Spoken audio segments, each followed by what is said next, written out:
नमस्कार दोस्तों, आज की ताजा खबर। डोनाल्ड ट्रंप की दोस्ती से भड़क उठा तानाशाह। तो वहीं दूसरी तरफ चीन के बाद इस देश को डोनाल्ड ट्रंप का बड़ा झटका।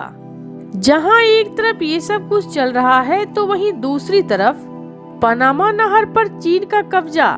जियोपॉलिटिक्स में बहुत कुछ चल रहा है, जानने को मिलेगा बहुत कुछ। आइए जानते हैं इन खबरों को विस्तार से।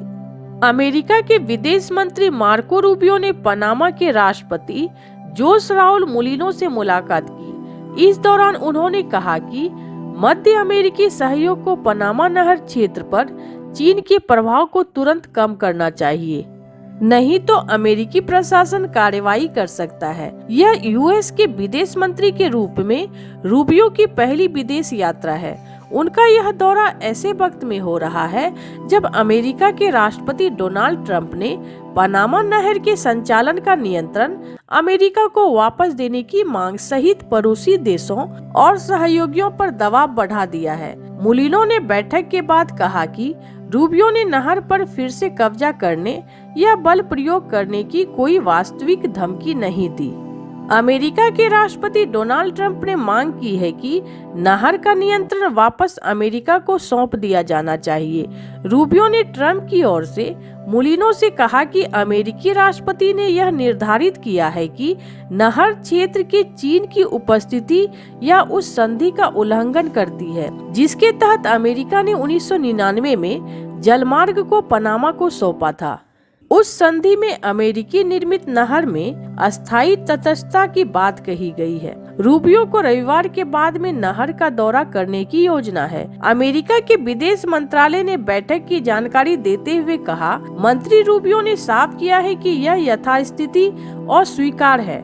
तत्काल परिवर्तन न किए जाने की स्थिति में अमेरिका को संधि के तहत अपने अधिकारों की रक्षा के लिए आवश्यक कदम उठाने होंगे। इस बीच मुलिनो ने रूबियो से कहा, अपनी बातचीत को सम्मानजनक और सकारात्मक बताते हुए कहा कि उन्हें ऐसा नहीं लगता है कि संधि की कोई भी वास्तविक खतरा है। उन्होंने स्वीकार किया है कि नहर के छोर पर स्थित बंदरगाहों में चीन की भूमिका ने वाशिंगटन के लिए चिंताएं पैदा कर दी है, लेकिन उन्हें नियंत्रित करने वाले संघ की लेखा परीक्षा की जा रही है और नहर प्राधिकरण रूबियो को विस्तार से जानकारी देगा। तो वहीं दूसरी तरफ अमेरिकी राष्ट्रपति डोनाल्ड ट्रंप सत्ता में आने के बाद से ही फॉर्म में नजर आ रहे हैं। उन्होंने मैक्सिको, कनाडा जैसे देश से होने वाले आयात पर 25% का टैरिफ लगा दिया है। इसके अलावा चीन पर भी अतिरिक्त 10% टैरिफ लगाया है। वह यहीं रुकने वाले नहीं है। उनका कहना है कि अब वह यूरोपियन यूनियन पर भी जल्दी ही टैरिफ लगाने वाले हैं। साउथ अफ्रीका के लिए फंड में भी उन्होंने कटौती कर दी है। उन्होंने रविवार को कहा कि हम यूरोपियन यूनियन पर भी टैरिफ लगाएंगे क्योंकि उन्हें लंबे समय से हमारा फायदा उठाया है। अब ऐसा नहीं होने दिया जाएगा। मैं तारीख नहीं बता रहा हूं, लेकिन ऐसा जल्दी ही होगा। उन्होंने कहा कि अमेरिका कुल 27 देशों के साथ व्यापारिक घाटे में है। ट्रंप ने कहा कि ऐसा असंतुलन तो नहीं चल सकता। डोनाल्ड ट्रंप का कहना है कि यूरोप ने हमारा बहुत फायदा उठाया है। वह हमारे साथ कारोबार करके आगे बढ़ रहा है, लेकिन हमें कोई लाभ नहीं मिला। वहीं एक्सपर्ट का कहना है कि अमेरिका के इस फैसले से महंगाई में इजाफा हो जाएगा और अमेरिका की ग्रोथ पर भी इसका असर होगा। आपको बता दें कि डोनाल्ड ट्रंप ने तो यूरोपीय देशों को सैन्य मदद के मामले में भी सुनाया है। उनका कहना है कि यूरोप के देशों की सुरक्षा कब तक अमेरिका के ही भरोसे रहेगी। उन्हें भी अपनी सुरक्षा के लिए हथियार खरीद करनी चाहिए। उन्हें अपना डिफेंस बजट बढ़ाना चाहिए। वहीं यूरोपियन यूनियन का कहना है कि यदि हमारे ऊपर पाबंदियां लगी है तो हम भी उसके अनुसार फैसले लेंगे। एलन मस्क ने भी पिछले दिनों डोनाल्ड ट्रंप के ही एजेंडे को आगे बढ़ाते हुए कहा था कि अमेरिका की तरह ही यूरोप को भी एक अभियान चलाना चाहिए, मेक यूरोप ग्रेट अगेन। वहीं डोनाल्ड ट्रंप ने साउथ अफ्रीका को मिलने वाली फंडिंग पर भी रोक लगा दी है। उन्होंने कहा कि इस देश में एक खास वर्ग के साथ गलत व्यवहार होता है। उन्होंने ये भी कहा कि जब तक उसके खिलाफ जांच हो रही है तब तक के लिए फंडिंग पर रोक लगाई जाती है। उन्होंने कहा कि टैरिफ लगने से भले ही अमेरिकियों को कुछ देर के लिए दर्द हो सकता है, लेकिन यह अमेरिका के हित में होगा। लेकिन हम अमेरिका को फिर से महान बनाएंगे और उसके लिए कुछ कीमत भी चुकानी होगी, तो हम तैयार हैं। उन्होंने कहा कि जो भी अमेरिका से प्यार करता है वह हमारे इस फैसले के साथ रहेगा। जहां एक तरफ ये सब कुछ चल रहा है तो वहीं दूसरी तरफ उत्तर कोरियाई विदेश मंत्रालय अपने देश पर अमेरिकी विदेश मंत्री की टिप्पणी को लेकर भड़क उठा है।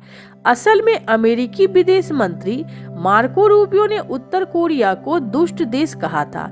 इसको लेकर उत्तर कोरिया के विदेश मंत्रालय ने उन्हें जमकर सुनाया है।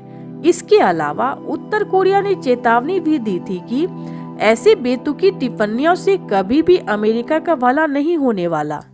उत्तर कोरियाई विदेश मंत्रालय के बयान में कहा गया है कि अमेरिकी फॉरेन पॉलिसी के प्रभारी से ऐसा बयान दिखता है कि नॉर्थ कोरिया को लेकर उनके रवैये में कोई बदलाव नहीं आया है। आपको बता दें कि डोनाल्ड ट्रंप नॉर्थ कोरिया के किम जोंग उन की तारीफ कर चुके हैं। अमेरिकी विदेश मंत्री मार्को रूबियो ने मीडिया के एक इंटरव्यू में कहा कि उत्तरी कोरिया को दुष्ट देश का तमगा दिया था। उन्होंने यह बात 30 जनवरी को द मेगन केली शो में कही थी। वह इस शो में विदेश नीति की चुनौतियों पर चर्चा कर रहे थे। गौरतलब है कि डोनाल्ड ट्रंप संभवतः किम जोंग उन की उत्तर कोरिया के साथ कूटनीति के नए रास्ते खोलने की इच्छा रखते हैं। उन्होंने अपने पिछले कार्यकाल में भी ऐसा करने की कोशिश की थी। उन्होंने पहले ही एक इंटरव्यू के दौरान संकेत दिया था कि वह उत्तर कोरियाई नेताओं से संपर्क करेंगे। 23 जनवरी को एक न्यूज इंटरव्यू में डोनाल्ड ट्रंप ने किम को एक स्मार्ट शख्सियत बताया था। साथ ही उन्होंने ये भी कहा था कि वह धार्मिक उन्मादी नहीं है। जब उनसे पूछा गया था कि क्या वह एक बार फिर किम से मिलने की कोशिश करेंगे, ट्रंप ने इसका जवाब हाँ में दिया था। ट्रंप की इस टिप्पणियों से दोनों देशों के बीच कूटनीतिक संबंधों में सुधार की उम्मीद जताई थी। आपको बता दें कि पहले कार्यकाल के दौरान ट्रंप ने किम से 3 बार मुलाकात की थी। इस दौरान उन्होंने किम के परमाणु कार्यक्रम का अंत करने की चर्चा की थी। 2018-19 में ट्रंप की कूटनीति पर दांव अमेरिकी के नेतृत्व में उत्तर कोरिया पर लगाए गए प्रतिबंधों के कारण चल नहीं पाया था। इसके बावजूद ट्रंप ने किम के साथ अपने व्यक्तिगत संबंधों को बार बार उल्लेख किया है। ट्रंप की किम से मिलने की चाहत को लेकर उत्तर कोरिया ने कभी सीधी टिप्पणी नहीं की, लेकिन उसने अमेरिका के खिलाफ अपनी टकरावपूर्ण बयानबाजी बरकरार रखी। साथ ही वह लगातार हथियार परीक्षण भी करता जा रहा है।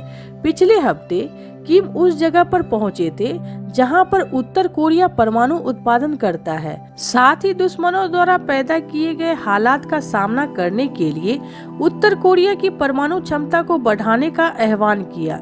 किम का निशाना स्पष्ट रूप से अमेरिका और दक्षिण कोरिया ही है।